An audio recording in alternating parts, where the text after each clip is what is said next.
என் கை என் உடம்பை காயம் செய்தார், எங்கே கூறிடுவேன் என் உயிரே?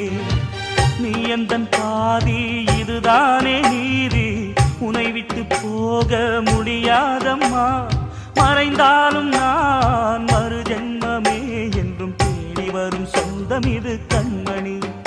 அதை தள்ளிவிட நியாயம் என்ன கண்மணி? இது நீ இருக்கும், இது நீ இருக்கும் நெஞ்சமடி கண்மணி. இன்று யாரடிச்சு விண்முதடி கண்மணி? ஒரு வீடு கட்டி வச்சிருந்தேன் கண்மணி, அது வெட்ட வெளியாச்சுதடி கண்மணி.